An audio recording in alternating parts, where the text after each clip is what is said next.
Solve science question paper. ठीक है, सबसे पहले जानना है कि हम लोग का सबसे बड़ा मिस्टेक क्या होता है, टाइम मैनेजमेंट।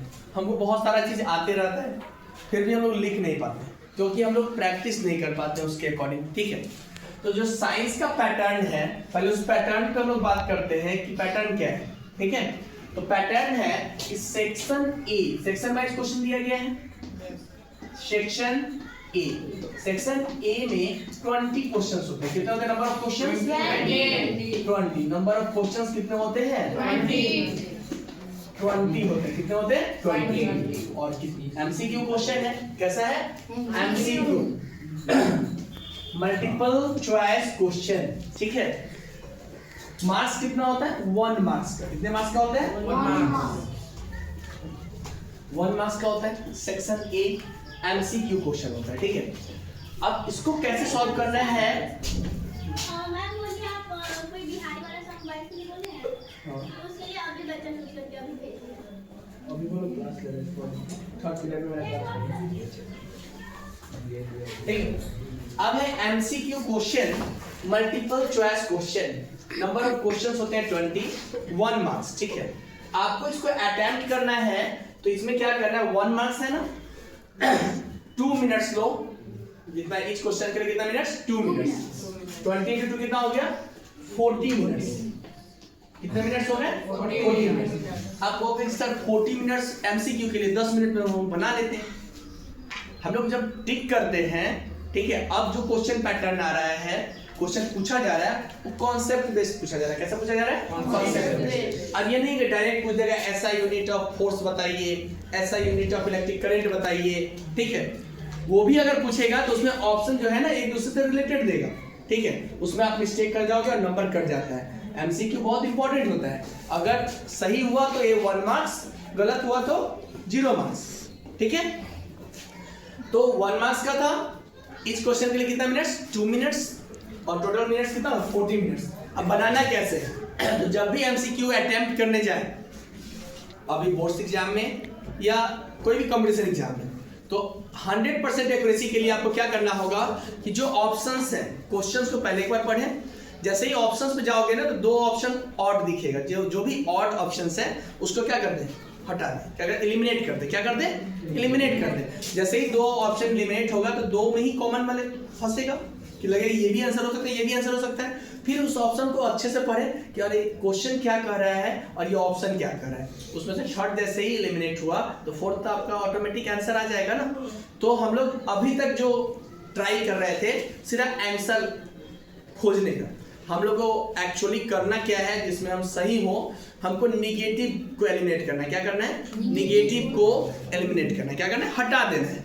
मतलब जैसे पेंसिल ले लेना है, पेंसिल से क्वेश्चन, कोई भी क्वेश्चन लिखा गया है, ठीक है, अब उसमें देखिए कि फर्स्ट ऑप्शन उससे मैच है कि नहीं, नहीं है तो क्रॉस कर लो बगल में। ठीक है, फिर सेकेंड ऑप्शन उसको पढ़ो, फिर उसको देखो कि अगर उससे रिलेटेड है, अगर रिलेटेड है तो उसको डॉट दे दो।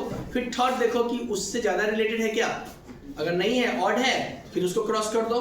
फिर फोर्थ है, अगर वो भी अगर ऑड लग रहा है मतलब उससे डिफरेंट है, उसको क्रॉस कर दो। तो सेकेंड वाला रिलेटेड वाला था, क्या होगा? वो आंसर। ठीक है, तो 2 मिनट्स लगेगा इसमें। ठीक है, तो ऐसे ही करके एलिमिनेट करना है। निगेटिव जैसे ही हटाएंगे तो हमारा पॉजिटिव आंसर ऑटोमेटिक आ जाएगा। तो एमसीक्यू को जितना इजी समझते हैं ना उतना ही हार्ड होता है ये। ठीक है, सब्जेक्टिव में तो आप अपने लैंग्वेज में लिख सकते हो, डेफिनेशन, डायग्राम बना सकते हो, लेकिन इसमें क्या है? आंसर आया तो लिखोगे, नहीं आया तो नहीं लिखोगे। क्लियर है? तो सेक्शन ए पे कोशिश करना है, तो घर पे जाके क्या करना है, पहले अगर प्रैक्टिस करना है पहले सेक्शन ए पे फोकस करेंगे। ठीक है, सेक्शन ए कंप्लीट हो जाएगा, फिर सेक्शन बी पे। तो सेक्शन बी जो है इसका क्वेश्चन होता है 1 to 20। ठीक है, अब इसमें भी कुछ चेंजिंग किया है। ठीक है, अब चेंजिंग क्या किया है? 1 to 15 जो है, ठीक है, वो एमसीक्यू तो होता ही है कॉन्सेप्ट। अब एसेशन रीजन देना शुरू कर दिया है। 4 क्वेश्चंस क्या होते हैं? Assertion reason type. ये जब तक आप लाइन बाय लाइन बुक को नहीं पढ़ोगे तो आपको तब तक आपको पता ही नहीं चलेगा कि ये इसका रीजन है या नहीं है। तो उसके लिए आपको क्या करना होगा? थोड़ी बुक को रीड करना होगा लाइन बाय लाइन। क्लियर है? Assertion reason. सेकेंड सेक्शन होता है सेक्शन बी। इसमें इसमें होता है आपका 21 to 26। कितने हो गए क्वेश्चंस? नंबर ऑफ क्वेश्चंस 6 हो गया ना। नंबर ऑफ क्वेश्चंस कितने हो गए? 6। और ये होता है शॉर्ट आंसर टाइप, 2 मार्क्स का होता है। कितने मार्क्स का होता है? 2 मार्क्स। 2 मार्क्स का होता है। तो एक क्वेश्चन पे आपको देना है 4 मार्क्स। कितने देना है? 4 मिनट्स। कितना मिनट्स? इच क्वेश्चन पे कितने मिनट्स देने हैं? 4 मिनट्स। कितने मिनट्स देने हैं? 4 मिनट। तो 6 4 जा क्या हो जाएगा? 24 मिनट्स में आपको सेक्शन बी को सॉल्व करना है। तो सॉल्व कैसे करेंगे? तो सेक्शन बी कभी भी ऐसा नहीं होता कि लॉन्ग आंसर टाइप होता है, शॉर्ट आंसर होता है। और साइंस में आपको पॉइंट वाइज लिखना पड़ता है। क्या लिखना था? Point wise. तो 2 मार्क्स क्या है? तो कम से कम 2 पॉइंट जरूर लिखेंगे। अभी नहीं 5-6 लाइनें और 1 पॉइंट भी नहीं लिखेंगे। 2 मार्क्स क्या था? कितना पॉइंट? 2 पॉइंट्स। 2 to 3 पॉइंट्स में आपको इसका आंसर कंप्लीट कर लेना है। अब बहुत बच्चे को अगर याद है वो क्या करता है? आधा पेज में लिख देता है पूरा। तो नंबर तो ही मिलेगा, टाइम भी गया। ठीक है, तो टाइम को वेस्ट नहीं करना है एग्जाम में। 2 मार्क्स का है तो हम लोग 2 to 3 पॉइंट्स में उसका आंसर कंप्लीट कर ले। इन्हें कि 10 पॉइंट पे लिख दिए, नहीं तो आधे पॉइंट पे लिख दिए, ऐसा नहीं। जितना मार्क्स का है कोशिश करें उतने पॉइंट्स तो जरूर लिखें। ठीक है, क्लियर है? तो सेक्शन बी बनाने में 24 मिनट्स। कितने मिनट्स? 24 मिनट। अब है 27 to 33। कितने क्वेश्चन हो गए? 6 हो गए। काउंट करो, 6 से 7 हो गए ना। 7 क्वेश्चन। ये 3 मार्क्स के होते हैं। कितने मार्क्स के होते हैं? 3 मार्क्स।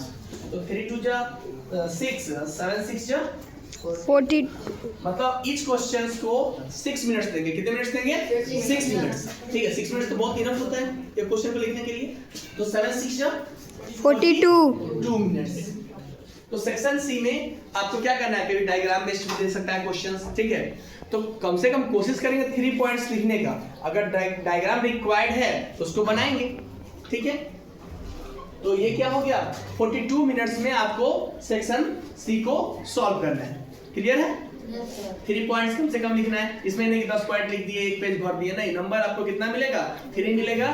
तो कोशिश करना है जो फैक्ट होता है, साइंस में ग्रामेटिकली रॉन्ग नहीं देखा जाता है। ठीक है, तो आप क्या करें? जो भी फैक्ट्स है उसको याद कीजिए और उस क्वेश्चन जिससे रिलेटेड है उसके फैक्ट्स को नोट डाउन करें। हम लोग भी कॉपी चेक करते हैं तो फैक्ट्स देखते हैं। क्या देखते हैं? आप बात बहुत बना दो, नंबर उस पर नहीं मिलेगा। ठीक है, मतलब प्रॉपर जो फुल मार्क्स है वो नहीं मिलेगा। ठीक है, लेकिन फैक्ट्स लिखे हो, ठीक है, तो फैक्ट्स पे नंबर हम लोग देते हैं। क्लियर? Section C. फिर आता है section D, long answer type question. ये जो होता है 34 to 36, 3 क्वेश्चंस। कितने क्वेश्चंस? 3 क्वेश्चन। ये 5 मार्क्स का होता है। कितने मार्क्स का होता है? 5 मार्क्स। ये लॉन्ग आंसर है। तो 5 2 जा 10 और 10 3 जा 30। मतलब एक क्वेश्चंस को कितना? 10 मिनट्स देना है। कितने मिनट्स देने हैं? 10 मिनट्स। बहुत होता है 10 मिनट्स एक क्वेश्चन के लिए। तो इसमें हो सकता है कि डायग्राम बेस्ड क्वेश्चंस हो, ABC करके क्वेश्चंस दिया गया हो, मतलब एक ही क्वेश्चन में 3-4 क्वेश्चंस हो। ठीक है, तो सबका आंसर देना है। कुछ बच्चे क्या करते हैं कि आंसर लिखते हैं, 2 का लिख दिए, 2 का छोड़ दिए। अरे भाई, तो मार्क्स आपको 2 ही पे आंसर थोड़ी ना मिलेगा। आपको लगता है हमने ये क्वेश्चन अटेम्प्ट किए हैं, क्यों नहीं मिला मार्क्स? अरे भाई, पूरा क्वेश्चन अटेम्प्ट करना है। ठीक है, तो एक क्वेश्चन के लिए कितना मिनट्स आपको देना है? 10 मिनट्स। अब 3 ही क्वेश्चन है ना, तो 30 मिनट्स। उसके बाद आता है लास्ट जो केस बेस्ड स्टडी होता है, 37 to 39। कैसा क्वेश्चन होता है? Case based study. आपको एक पैसेज दिया रहेगा। आजकल सोर्स बेस्ड स्टडी आ रहा है। क्या आ रहा है? सोर्स। आपको उसमें आंसर आपका नहीं मिलेगा, वो सोर्स है किस चैप्टर का दिया गया है। आपको बस चैप्टर अगर रीड किए हैं अच्छे से तो आपको पकड़ना है कि इस चैप्टर का है और आपको आंसर उसको बिना पढ़े भी आंसर आपका मिल जाएगा। उसको सोर्स बेस्ड बोलेंगे। सोर्स दिया गया है। क्या दिया है? सोर्स, कि किस चैप्टर का है। बस आपको क्वेश्चन पढ़ना है और उसका आंसर उससे ढूंढना है। ठीक है, पहले होता था एक पैसेज दे दिया, उसी में आंसर छिपा होता था, हम लोग क्वेश्चन पढ़ते थे, लेकिन इजी था। थोड़ा सा कॉम्प्लिकेटेड कर दिया। क्या कर दिया? सोर्स।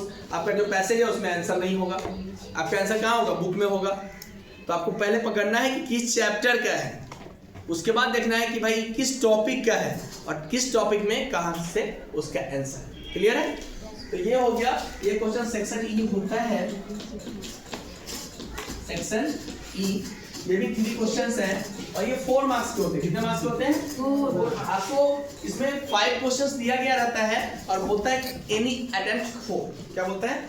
वही 4 को अटेम्प्ट करना होता है, ठीक है, 4 को अटेम्प्ट करना होता है, ठीक है। तो ये कितने मार्क्स कर लेंगे? 4 2 जा 8, 8 3 जा 24। मतलब एक क्वेश्चन को हमने बोला कि 8 मिनट्स देना है, मतलब ईच क्वेश्चन को 8 मिनट, ठीक है। अब इसको अगर हम ऐड करते हैं तो हो जाएगा 4 2 जा 6, 6 4 जा 10, 1 कैरी, 4 6 10 13 into 15 160 मिनट। कितने मिनट हो गए? आपका पूरा पेपर कितने मिनट में सॉल्व हो गया? 160 मिनट में। टोटल पेपर कितना 3 आवर का होता है, मतलब 180 मिनट्स। कितना मिनट्स? 180। तो आपके पास अभी भी 20 मिनट्स टाइम बच गया। कितना मिनट्स? इस 20 मिनट्स में आप इसको अच्छे से रिवाइज कर लो। क्या कर लो? रिवाइज कर लो, ठीक है। रिवाइज कर लो कि कोई क्वेश्चन छूटा तो नहीं है, कहीं स्पेलिंग मिस्टेक तो नहीं किए हैं, ठीक है।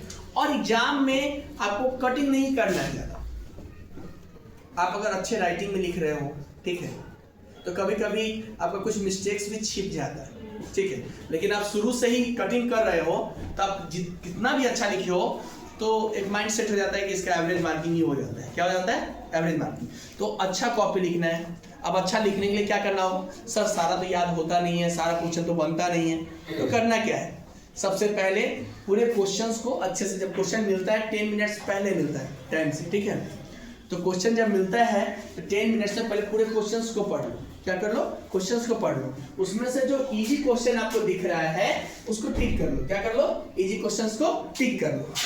और जब बनाने जाओ तो पहले जो आप इजी टिक किए हो ना, जितने अच्छे से उसको लिख सकते हो लिख लो। सेक्शन ए उसमें जो आ रहा है लिख लो, सेक्शन बी आ रहा है उसको लिख लो। सेक्शन जरूर लिखेंगे और क्वेश्चन नंबर जरूर लिखेंगे, ठीक है। उसके बाद जो क्वेश्चंस थोड़ा सा तुमको हार्ड लग रहा है या नहीं आ रहा है, जिसको अपने लैंग्वेज में लिखना है, तो लास्ट में उस क्वेश्चंस को अटेम्प्ट करो। पहले जो आ रहा है, जैसे क्वेश्चन पढ़ोगे तो पता होगा ना कि हमने ये याद किया है, ये हमको आ रहा है, इसको हम लिख सकते हैं। तो उस क्वेश्चन को क्या कर लेना है? पेंसिल से टिक कर लेना है। क्या कर लेना है? टिक कर लेना है। और उसके बाद सेक्शन वाइज लिख के उसका आंसर लिख लेना है। उसके बाद लास्ट में उस क्वेश्चन को अटेम्प्ट करना है जो आपको नहीं आ रहा है या भूल गए हो, ऐसा कुछ हो तब अटेम्प्ट करना है। लेकिन किसी क्वेश्चन को स्किप नहीं करना है, छोड़ना नहीं है। अगर मान लो कि 70 मार्क्स का एग्जाम होता है, 70 मार्क्स का, ठीक है, इसमें 5 मार्क्स का क्वेश्चन छोड़ दिए तो भाई आप मार्किंग तो आपका 65 पे ही होगा। 10 मार्क्स का छोड़ दिए तो मार्किंग तो 60 पे ही होगा। फुल में फुल तो देगा नहीं कोई आपको, तो क्वेश्चन क्यों छोड़ना? जो भी आ रहा है कुछ ना कुछ उसका पॉइंट लिखेंगे। हो सकता है कि पूरा फुल मार्क्स ना मिले, लेकिन 1-2 मार्क्स तो मिल ही जाएगा, मिलेगा ना। तो बच्चे लोग क्या करते हैं? कॉपी ही खाली छोड़ देते हैं। टीचर्स को ऐसा नहीं है कि फेल करना चाहता, तुमसे कोई पर्सनली दुश्मनी है। आप लिखोगे, टीचर्स नंबर देगा, ठीक है, लेकिन आपका जितना अच्छा कॉपी होगा उतना अच्छा मार्क्स मिलेगा। तो कॉपी लिखने का स्ट्रेटेजी आप लोगों को बताया भी है पहले भी, कॉपी कैसे लिखना है, कितना साफ सुथरा लिखना है, ठीक है। तो कॉपी जो लिखना है उसको क्या करना है कि हम बताए थे कि पेज ले लेना है, उसके दोनों साइड क्या करना है? मार्जिन ले लेना है। क्या ले लेना है? दोनों साइड मार्जिन, ठीक है। दोनों साइड मार्जिन कर लेना है कॉपी में, ठीक है। मार्जिन करने के बाद क्या करना है इसे समझ लेते हैं। ये दो साइड मार्जिन कर लिए, ठीक है, इक्वल, ठीक है। यहाँ लिख लिए सेक्शन ए, सेक्शन ए, पहले सेक्शन ए बनाना है, ठीक है। सेक्शन ए लिख लिए बीच में। अब यहाँ पे 1 नंबर, यहाँ पे आंसर। अब कुछ बच्चे ABCD लिख के छोड़ देते हैं MCQ में। अब क्या होता है, कभी कभी किसी का ये ऐसा होता है, कभी भी ऐसा होता है, ठीक है। अब जो टीचर चेक करने जाते हैं, अरे तो उसको तो ऑप्शन पता है ना कि आंसर क्या है। अब ABCD के लिए बार बार देखना पड़ेगा। बाय मिस्टेक अगर मान लो कि ABCD उसको लगा कि यही है, गलत कर दिया, सही को गलत कर दिया, तो फिर क्या मार्क्स कट जाएगा। तो आंसर अगर आप लिखते हैं जो भी MCQ में आंसर है उसको, तो सही होने का ज्यादा चांस होता है, ठीक है। तो 1 फिर 2 नंबर फिर 3 नंबर ऐसे करके जितना भी है बना देंगे। तब सेक्शन ए कंप्लीट हो जाएगा, ठीक है। जो आ रहा है उसको लिख लेंगे, जो नहीं आ रहा है उसको अभी रखेंगे कि लास्ट में अच्छे से पढ़ के। फिर सेक्शन बी लिख लेंगे। जब भी क्वेश्चन सेक्शन बी जब लिखेंगे शॉर्ट आंसर टाइप है। कैसा है? Short answer type. यहाँ लिख लिए मान लो 21 नंबर क्वेश्चन, तो यहाँ पे जब यहाँ स्टार्ट करेंगे, कुछ बच्चे यहाँ तक तो जाते हैं, फिर यहाँ से स्टार्ट कर देते हैं, फिर यहाँ से स्टार्ट कर देते हैं। ऐसे नहीं लिखना है, आप यहाँ से स्टार्ट किए, यहाँ पे खत्म किए, फिर आपको इसी लाइन से यहाँ शुरू करना है, ठीक है। फिर इसी लाइन से यहाँ पे शुरू करना है, ये नहीं कि यहाँ पहले से शुरू कर देना है, ठीक है। और जहाँ पे एंड हो गया वहाँ फुल स्टॉप देके एक लाइन बना देना है पेंसिल से। फिर 22 नंबर क्वेश्चन पॉइंट वाइज आप ऐसे करके दे सकते हैं, ठीक है। फिर 22 में आएंगे, एक पॉइंट यहाँ लिख दिए, अगर दो लाइन का है तो यहाँ पे खत्म होने का, फिर स्टार्ट कहाँ से करेंगे, जहाँ से यहाँ शुरू किया, ठीक है। इधर वाला फिर पोर्शन को टच नहीं करेंगे, ठीक है, क्लियर है। उसी तरह डायग्राम हो तो डायग्राम जरूर इस साइड बनाएंगे। डायग्राम बनाने के बाद लेबल जरूर करना होता है। अब बहुत बच्चे का ड्राइंग अच्छा नहीं होता है, ठीक है, ड्राइंग अच्छा नहीं होता है तो कहता है कि सर ड्राइंग मेरा अच्छा नहीं है, तो मार्क्स में कैसे नहीं मिलेगा? मार्क्स मिलता है लेवलिंग करने पे। किससे मिलता है? लेवलिंग करने पे। अब जो है ज्यादातर एग्जाम में आपका जो है नॉर्मली ड्रॉ करने के लिए नहीं देता है, क्या देता है? लेबल करने के लिए। क्या देता है? देखता है कि अब ड्राइंग करने में टाइम लगा देगा बच्चा, ज्यादा टाइम लग जाएगा, इसलिए वो क्या लेबल करने के लिए। अगर देता भी है तो अगर जैसा भी डायग्राम आता है बनाओ और उसका लेबल सही करो कि उसमें क्या क्या पार्ट्स है, ठीक है, क्लियर। तो ऐसे ही पेपर को सॉल्व करना है, ठीक है। और प्रैक्टिस भी जैसे सेक्शन ए पे प्रैक्टिस करना है। तो आज का टारगेट है कि सेक्शन ए हम कंप्लीट कर लें, तो साइंस का भी कर लें, एसएसटी का भी कर लें और मैथ्स का भी कर लें। कितने मिनट्स देने हैं? 40 मिनट्स। कितने देने हैं? 40 मिनट्स। तो अगर अच्छा मार्क्स लाना है तो सबसे पहले हमको लास्ट 5 ईयर का क्वेश्चन पेपर का एनालाइज करना होगा। क्या करना होगा? एनालाइज, कि भाई क्वेश्चन कहाँ से पूछ रहा है, ठीक है। तो सेक्शन ए वो 5 लास्ट ईयर का पहले बना लो, टॉपिक तो वही होगा, बुक थोड़ी ना चेंज हो रहा है। वो क्या एनसीईआरटी ही होता है, जो टॉपिक लिया जाता है वो क्या होता है? एनसीईआरटी ही होता है, ठीक है। तो नॉर्मली मेरा कहने का सेंस है कि उस टॉपिक से हम लोग क्या करेंगे, पहले देखेंगे 5 ईयर का, जो लास्ट 5 ईयर का है, 40 मिनट्स का टारगेट लेके पर डे एक पेपर को सॉल्व कर लेंगे। 40 मिनट्स में साइंस, 40 मिनट्स में एसएसटी एंड 40 मिनट्स में मैथ्स। इससे क्या होगा कि क्वेश्चन भी आपके पास कलेक्ट हो जाएगा। कितना क्वेश्चन कलेक्ट हो जाएगा? 20 into 5 years कितने हो गए? 100 क्वेश्चन तो कलेक्ट हो गए। कितने क्वेश्चन हो गए? 100 क्वेश्चन। 5 डेज में 100 क्वेश्चन अगर कलेक्ट हो रहे हैं तो आगे section B, section C, section D और सेक्शन ई का भी तो कॉन्सेप्ट क्लियर हो गया आपका। तो सारे में, और मैथ्स भी 100 क्वेश्चन बना लिए, फार्मूला भी याद हो गया। इस तरह अगर स्ट्रेटेजी बना लो तो स्मार्ट वर्क के तहत हम लोग मार्क्स भी अच्छा ला सकते हैं और अच्छा कर भी सकते हैं एग्जाम में। तो कोशिश कीजिए। अब ये तो नहीं है कि हम बोल दिए और बच्चे सब मान लिए, ऐसा तो नहीं है। कुछ बच्चे करेंगे, ठीक है, कुछ भी बच्चा अगर सीख जाए, इस तरह से वर्क करे तो कंपटीशन में भी क्या होगा? हेल्प होता है। ओलंपियाड के एग्जाम हो गया, बहुत सारे एग्जाम्स होते हैं, उस समय क्या करती है? हेल्प करता है। टाइम मैनेजमेंट सबसे ज़्यादा जरूरी है। हम लोग टाइम मैनेजमेंट नहीं करते हैं, लास्ट टाइम में लास्ट मिनट तक लोग पढ़ाई करते रहते हैं, लास्ट में भूल जाते हैं सारा चीज़, ठीक है। समझ में आया? इस पर वर्क करना स्टार्ट कीजिए, प्रिंट करवाइए, क्वेश्चन पेपर सॉल्व कीजिए, जहाँ डाउट है हमसे पूछिए, डाउट हो रहा है बुक से खोजिए, बुक से कहाँ से क्वेश्चन पूछा गया देखिए, और डाउट के लिए हमेशा तो हम रहते ही आपके साथ, ठीक है। तो डाउट पूछिए। Thank you.